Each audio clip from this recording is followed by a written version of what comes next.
Suid-Afrika en Finland is dit eens dat daar ruimte is vir 'n toename in handel en beleggings tussen die twee lande. Talle maatskappye van albei lande het hulle daartoe verbind om handel en beleggingsportefeuilles so te verbreed dat dit landbouverwerking, energie, gesondheidsorg en digitalisering insluit. President Cyril Ramaphosa het gesê dis bemoedigend dat Finse maatskappye belangstel om in die land te belê, ondanks die energiekrisis. Wedersydse handel en beleggings tussen Suid-Afrika en Finland het verlede jaar 775 miljoen Amerikaanse dollar beloop. Ramaphosa is oortuig daarvan dat albei lande verbind is tot die uitbreiding daarvan. Now, despite many challenges, and we've had a fair share of our own challenges, COVID having been one of them, the floods that we experienced, and obviously the energy challenge, we have been able to move ahead and not stall and not stand still. And so we are hugely encouraged that Finnish companies still see a great deal of attraction to be in this South African market. Albei staatshoofde het die belangrikheid van vaardigheidsontwikkeling veral onder jong mense beklemtoon. Africa is important. And South Africa is the most important place in Africa, in our minds. We all know how the population estimations are developing, and we all know that unlike in Finland, your population is very young. We are facing a very severe demographic developments in Finland, in Europe, in many other so-called developed countries. So you have a huge potential here in people. And now I want to take up, Mr. President, your opinion on skills. That's a key finding in my opinion, because nothing happens without individuals' skills. Finse maatskappye meen daar is geleenthede om in hernubare energie, tegnologie en die mynbedryf te belê. Energy is a topic in the whole world. It is certainly a topic in South Africa. In South Africa, certainly there are short-term needs and longer-term needs. And the longer-term needs are the same as we have in Finland and other countries, which is decarbonizing the energy system. Short-term need here, I understand, is to have sufficient amount of capacity. I think South Africa has a good plan. You are increasing renewables, solar, wind. You are increasing the gas to power capacity. Gas is needed in all countries to balance the renewables. And you are looking at increasing the storage capacity. That's a great path. I think it's important to implement that. Handel tussen die twee lande kom neer op 'n handelstekort vir Suid-Afrika. Suid-Afrika se uitvoer na Finland beloop 290 miljoen Amerikaanse dollar, terwyl Finland se invoer uit Suid-Afrika 480 miljoen Amerikaanse dollar bedra. 'n Opposisieparty in Lesotho se parlement sê sy regering versuim om druk op Suid-Afrika te plaas oor 'n ondertekende binasjonale ooreenkoms. Lesotho se parlement oorweeg ook 'n mosie dat die hele Vrystaat en 4 ander streke by die Bergkoninkryk ingelei word. Die oppositie sê Lesotho bestee bykans 200 miljoen rand aan die verkryging van permitte sodat nagenoeg 400 000 van sy burgers onder meer kan werk en studeer in Suid-Afrika. Die oppositie eis dat die regering die soemlose beweging tussen die twee lande bespoedig. That this honourable house resolves to urge the government of Lesotho to facilitate easy access of passports and work permits for Basotho, in particular those who work and live in the Republic of South Africa. Die leier van die All Basotho Convention sê die geografiese posisies van Lesotho en Suid-Afrika skep 'n unieke toestand. As daar 'n ooreenkoms was tussen eerste minister Sam Matekane en die Suid-Afrikaanse president in die eerste vergadering, moet die grens opgestel word vir vrye beweging. KB reken die permitkoste, ongeveer R970, is buitensporig. The mining charter concluded between the South African government ended the mining companies and adopted in 2003 at the request of government entrenched the principle of the gradual phasing out of foreign workers. Lesotho se minister van buitelandse sake sê vrye beweging sal albei lande bevoordeel.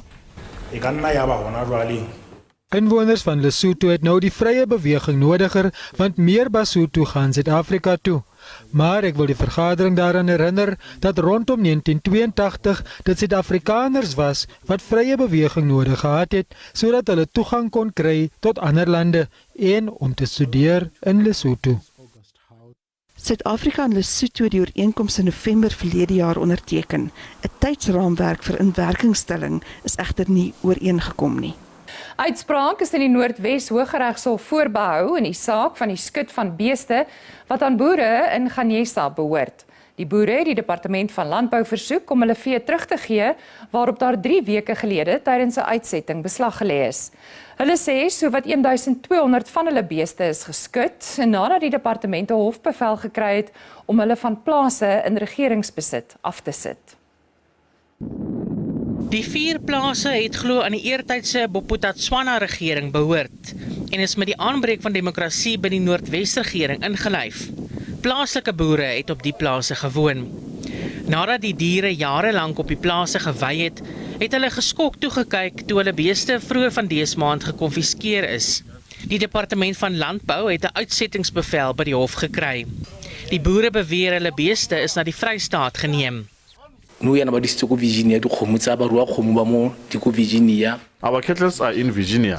They are not being fed, and some are getting miscarriage. So we don't know what will happen with our cattle. So we need help. We want government to assist us with the grazing field.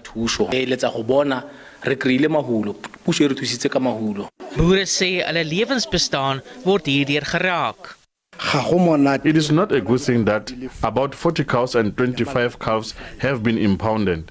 This thing has affected me. My wish is to see those cattle back in our village because we make a living out of them. She says if the government is not intending to return their cattle, they will open a case against the government. Die boere het 'n dringende aansoek in die Noordwes Hooggeregshof gebring om te vra dat hulle beeste terugbesorg word. Uitspraak is voorbehou. The judgment set aside the judgment which the government relied upon to evict the applicants and to remove them from their farm, from the farms that they occupy. So on the facts as they stand, there is no reason for the government to continue to keep their livestock. So we believe that the case has got good prospects. Die Departement van Landbou sê hy sal later op 'n navraag van die SABC reageer.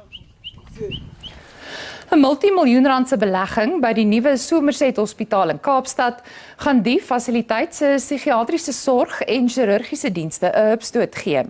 Die bou van 'n nuwe psigiatriese eenheid, sowel as opgraderings aan sy teater, is tans aan die gang. Die provinsiale gesondheidsowerheid sê met die provinsie se groeiende bevolking is dit belangrik om in gesondheidsinfrastruktuur te belê. Kontrakteurs is reeds op die terrein vir die beplande 30-bed psigiatriese fasiliteit. Die nuwe eenheid sal sodra dit voltooi is, die 3de psigiatriese eenheid in die Kaapse Metro wees. 30-bed fasiliteite is reeds in Eerste Rivier en Khayelitsha op die been gebring. Die nuwe Somerset Hospitaal het die afgelope paar jaar toenemende druk ervaar, spesifiek met betrekking tot geestesiektes. Tans word pasiënte in 2 algemene sale behandel, wat nie ingerig is vir psigiatriese bestuur nie. In some instances, instead of being there only for 72 hours, they need further assessment. Sometimes they stay about 10 to 15 days. So this is crucial that you give them the space. Currently, we do have a psychiatry ward here in Somerset, which is a level 2 hospital, but it's full, but also it's not conducive. With the psych patients, you need that tranquility, the environment where they can move around, and also they could be able to even to go outside to mingle. So that's what this psychiatrist is going to be able to give us, which is a cost about, the whole total figure is about 92 million rand. Die Somerset Hospitaal is die oudste in die land. Daar word nagenoeg 600 operasies per maand hier uitgevoer. Die helfte hiervan hou verband met verloskunde, insluitend keisersnee, as ook noodoperasies. Die opgradering sal tot verhoogde kapasiteit lei, met groter teaters en verbeterde toerusting. Die nuwe teater sal vir ons toelaat om pasiënte beter te hanteer en daar sal beter fasiliteit wees ten opsigte van infeksiebeheer, maar ook ventilasie en die spasie sal ook groter wees wat dit baie meer geriefliker sal maak vir die chirurge om te opereer. Op die oomblik het ons 'n baie ou teater wat baie moeilik maak om na die chirurgiese pasiënte om te sien. Die bouwerk en opgraderingsprojekte sal na verwagting binne die volgende 18 tot 24 maande voltooi wees, teen 'n koste van sowat R147 miljoen. Vanessa Puna, SABC Nuus, Kaapstad. Die Galeshewe Moslemvereniging sê hy is gefrustreerd dat hy nog steeds wag vir grond vir 'n moskee byna 2 dekades nadat hy daarvoor aansoek gedoen het. Die organisasie pleit by die Solplaatjie munisipaliteit om die toewysing van grond te bespoedig. Die vereniging gebruik tans 4 vertrekhuise in die township as plek van aanbidding.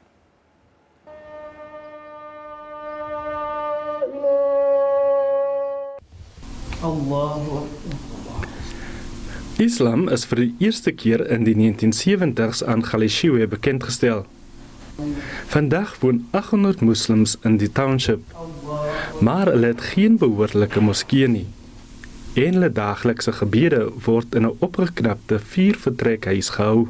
We also have to walk a very long distance for a proper mosque like the ones in Pinel Road, the ones in Baklu Road, instead of having one in our own neighborhood, Galeshewe. So it's very disturbing because of it also makes some of the youth to even leave Islam and go to other places which are near. After we had our freedom, after the happenings of 1994, we still feel deprived from not having a worshiping place in our own locality. Die Galeshewe Moslimvereniging wil 'n veeldoelige moskee in die gebied bou, maar planne word nie goedgekeur nie, omdat die Solplaatjie munisipaliteit die oordrag van grond aan die godsdienstige organisasie vertraag. It's an all-encompassing center which will include Masjid Bilal, where we do our actual prayers. It will be a community center where we've got a multipurpose hall. We'll be doing dawah, propagation of Islam from there. We'll be doing all our commemorations, our Eid. We'll have Eid al-Fitr, Eid al-Adha, where we commemorate where Prophet Abraham was about to sacrifice his son. So we do a lot of slaughtering. It will happen there. We'll be able to have our own place where we prepare our bodies. Tydens Ramadan verlede week het Kagisho Sunyoni, burgemeester van Solplaatjie, beloof om hier aan aandag te skenk. The process is already now at its final stages, whereby very soon the church will be built. It's just that there were small hiccups that we were still dealing with them as an institution. But Aslam Dawana, I want to assure you that when we come back next year, the church will be standing so that our people must be now within the Islamic center, not within the street. Die Galeshewe Moslimvereniging sê hy verloor uit op skenkings om die moskee te bou. Die konstruksiekoste vir die moskee was 4 jaar gelede reeds op R30 miljoen geraam en styg vinnig. Ulrich Hendricks, SABC Nuus, Galeshewe, Kimberley.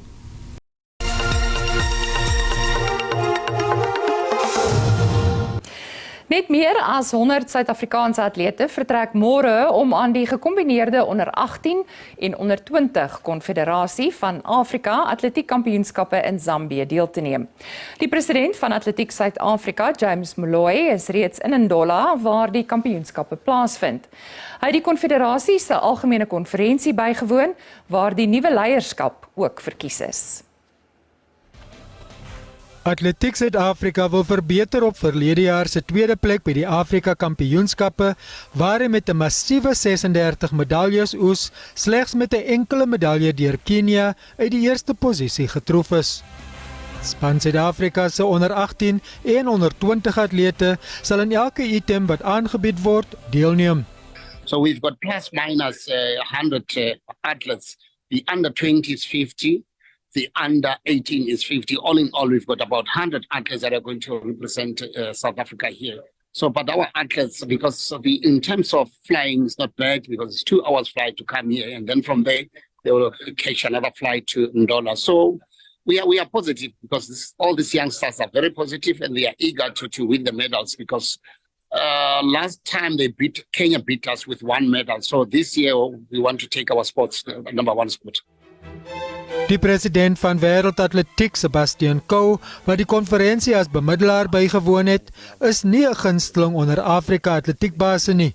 Hulle kritiseer Coe se hantering van die Caster Semenya kwessie en die drakoniese wette wat tydens sy bewind deurgevoer is, wat algemeen beskou word as wapens om Afrika atlete te teiken. We never even talked to him, but we just, as a president, we greet each other like anybody else. Everybody's greeting him, but we never even touch the case of Caster, the president. Nobody touches it, and then we just maybe talk about the Congress and all that. Die kampioenskappe begin hierdie naweek en eindig volgende donderdag.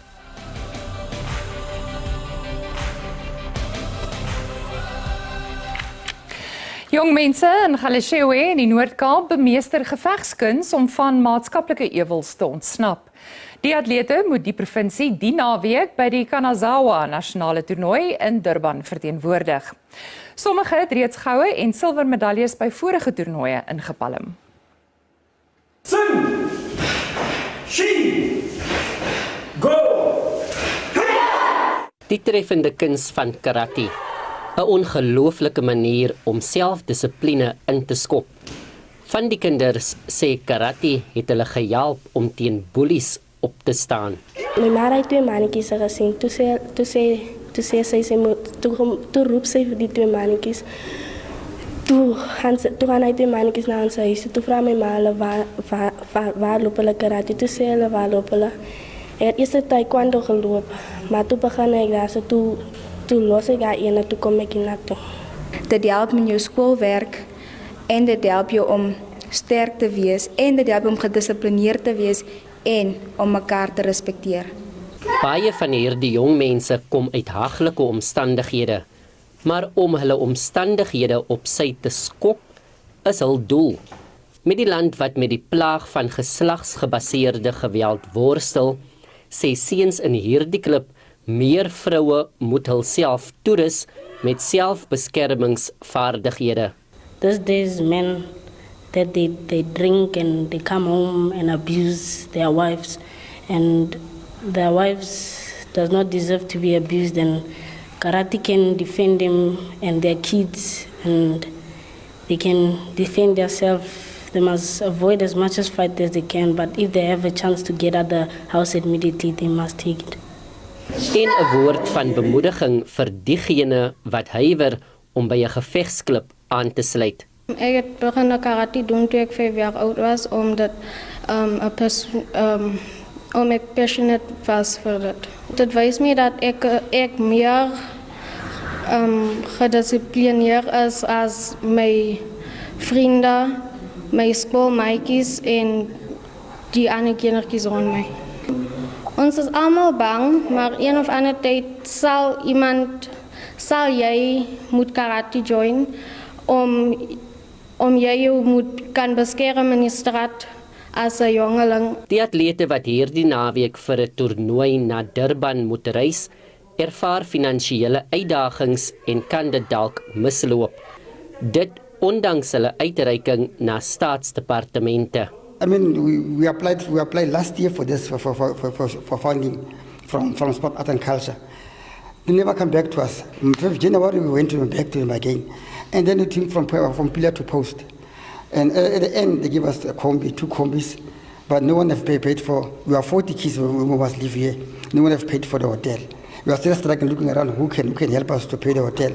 Die Noord-Kaapse Departement van Sport, Kuns en Kultuur sê hulle word deur begrotingsbeperkings in die gesig gestaar.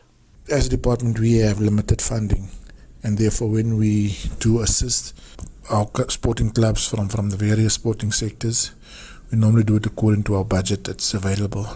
It is not always that we can assist 100% of the funding that is needed from clubs, and in this case that is it. We have made the vehicles available, and we would like to ensure that they reach the destination. Ten spyte van hulle probleme, is hierdie atlete hoopvol dat hulle skoppe en vuishoue in die kol sal wees om goud na die diamantstad terug te bring. Reginald Witboy, SABC Nuus, Kimberley. Die Suid-Afrikaanse regering het 'n uitdraai gemaak oor sy besluit om aan die internasionale strafhof te onttrek.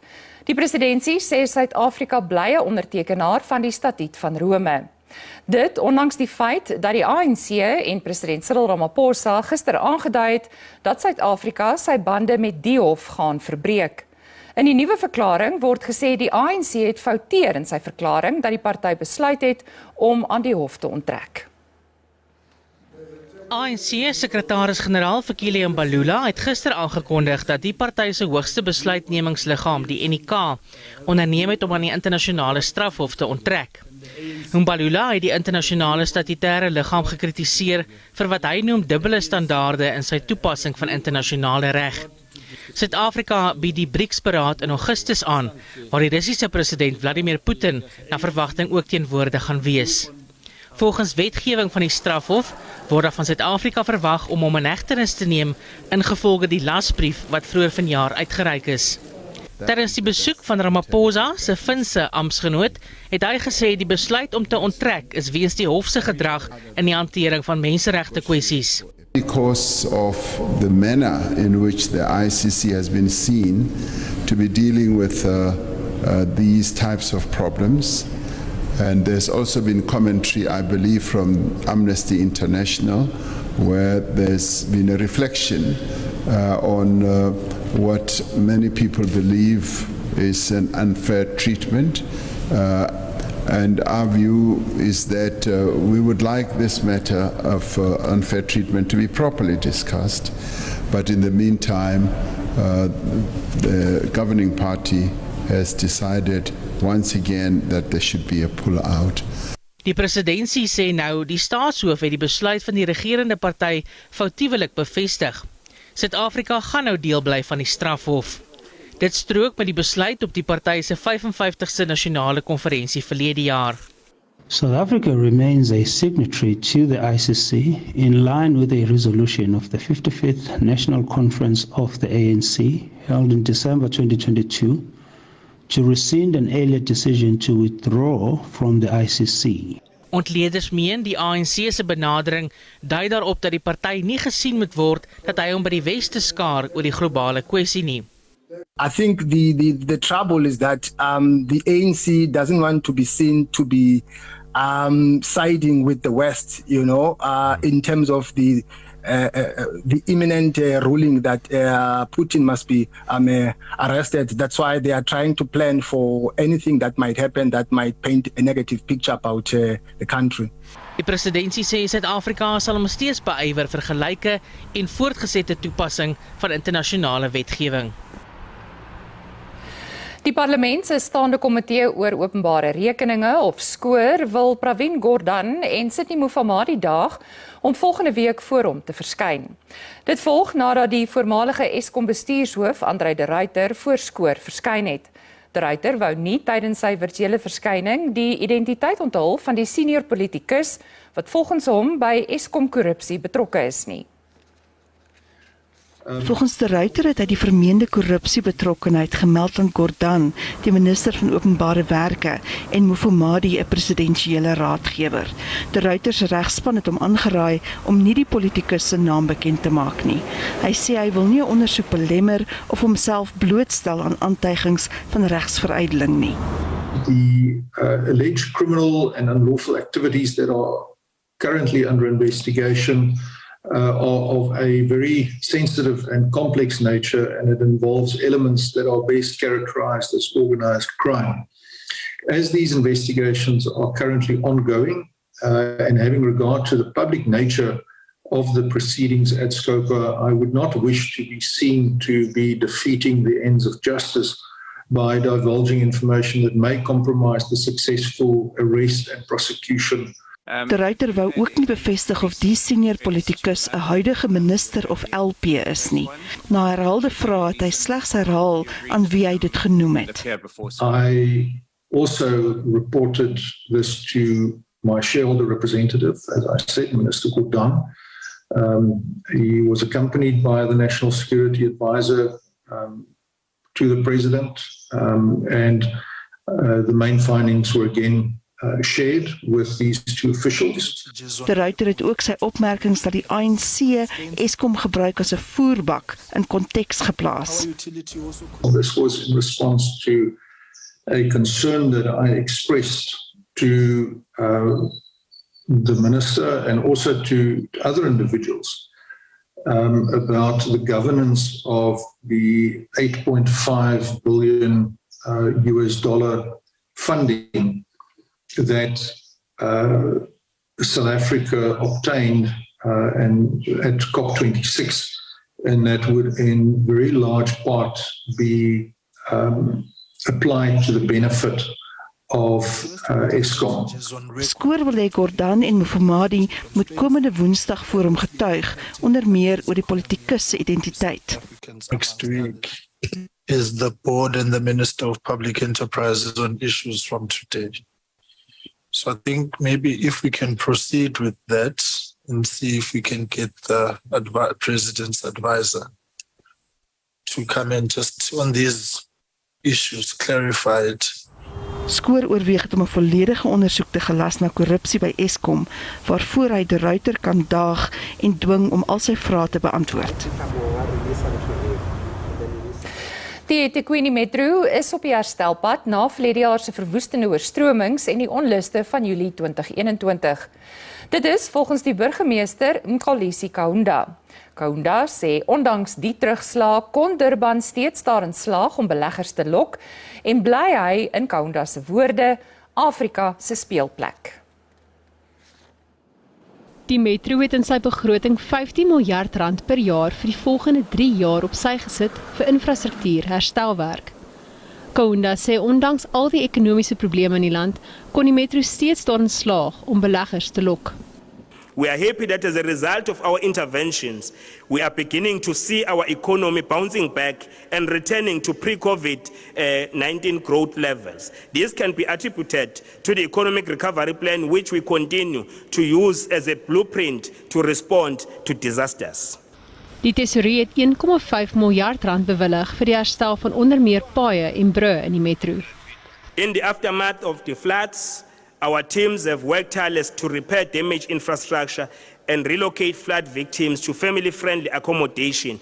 Maar oppositiepartye stem nie almal saam met hoe die metro bestuur word nie. We're not expecting the mayor to come here with a basket of promises. We're expecting the mayor to tell the public where we are in terms of our financial management, where we are in terms of our service delivery, which is something that we know that is completely come to a halt in eThekwini. So we're extremely disappointed. Die metro sê daar sal in November begin word met bouwerk aan die behuising vir die nagenoeg 8000 mense wat deur verlede jaar se oorstromings ontwortel is.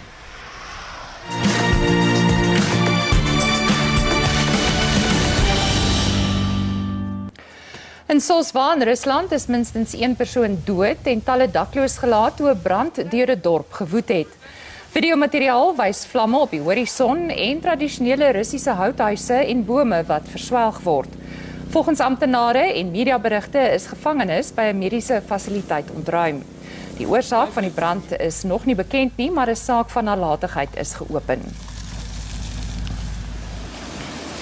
In Swede het 'n navorsingsvuurpyl wat vroeg maandag deur die Sweden Space Corporation vanaf die S-Range ruimtesentrum in die noorde gelanseer is, teëspoed ondervind en 15 km binne die naburige Noorwe geland. Die vuurpyl het 'n hoogte van 250 km bereik, waar eksperimente in 0 swaartekrag uitgevoer is. Die herwinning van die vrag is aan die gang en 'n ondersoek is geloods. Die Noorse ministerie het nie 'n formele kennisgewing oor die voorval van die Sweedse owerhede ontvang nie. Daar word vooraf toestemming vereis om enige wrakstukke te herwin.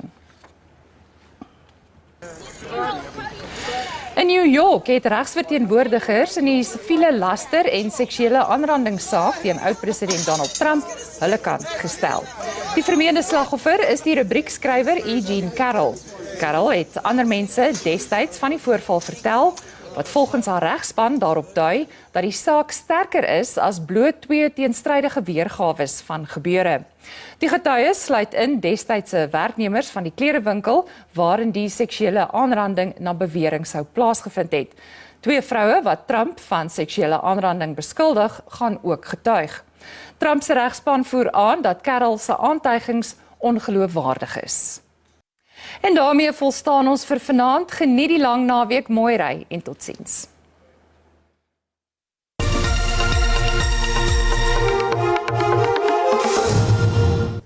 Goeienaand, dit was 'n mooi weersdag in Johannesburg vandag. Baie welkom by die weervoorspelling.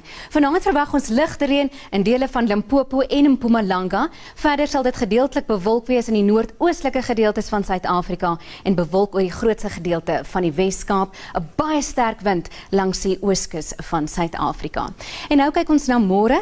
Daar beweeg 'n koue front in en dit bring baie lae temperature teweeg daar in die Wes-Kaap. Ligte reën oor Kaapstad en dan ook ligte reën wat inbeweeg van Botswana oor die noorde sentrale, dit beweeg oor die ooskus en veral hier langs die kuslyn van die Oos-Kaap en dan ook gedeeltelik bewolk oor 'n groot gedeelte van Suid-Afrika, 'n gedeelte, die noordelike gedeelte van die Noord-Kaap waar dit mooi weer gaan wees en dan ook 'n oggendmiskolle langs die Weskus van die land. Daar is 'n waarskuwing uitgereik vir weggelveldbrande en dit is oor die sentrale gedeeltes oor die Noord-Kaap, dit brei uit oor die Oos-Kaap en 'n gedeelte van die Wes-Kaap. En nou kyk ons na die temperature in Gauteng en dit is matiger temperature wat ons deesdae sien. Pretoria se maksimum, daar is dit 28, verspreide baie en donderbuie oor Vereniging 10 en dis oornag en later 28 sal die maksimum daar wees. Nou in Mosina en Limpopo waar dit warm sal wees, 30 is die maksimum, Palaborwa 29 en bewolk oor Bella Bella 12 oornag 31 is die maksimum môremiddag. Nou in Mpumalanga, reënerig sekere dele, in Leidenburg 25 en Standerton oornag 8, later 25 is die maksimum daar en dan hier by Skukuza waar dit baie warm gaan wees, 30 is die maksimum. In KwaZulu-Natal baie warm in Richards Bay 34 gedeeltelik bewolk daar, dan ook reënerig in die sentrale gedeeltes, Pietermaritzburg waar dit 30 sal wees. En nou beweeg ons na die Oos-Kaap, ook reënerig in sekere gedeeltes, veral hier in die oostelike helfte van hierdie provinsie. In Gqeberha sal die maksimum 27 grade Celsius môremiddag wees. En nou in Kaapstad waar dit koel gaan wees en dit is weens die koue front, 19 is die maksimum in Kaapstad, Hermanus sowel in Kapagallis ook 'n maksimum van 20 en dan Woester 11 oornag 22 is die maksimum daar. En nou in die Noord-Kaap, dit sal warmer wees in Appington 30 reënerig, hier in Kuruman 29 grade Celsius is die maksimum daar in die sentrale gedeeltes in die Vrystaat waar die grootste provinsie of die grootste gedeelte van die provinsie reënerig sal wees, Bloemfontein 28 en dan laastens in Noordwes waar dit ook reënerig sal wees oor 'n groot gedeelte van die provinsie, 28 in Klerksdorp en Taung warm maar nat 32 is die maksimum daar. En dis al van die weersentrum. Goeienaand.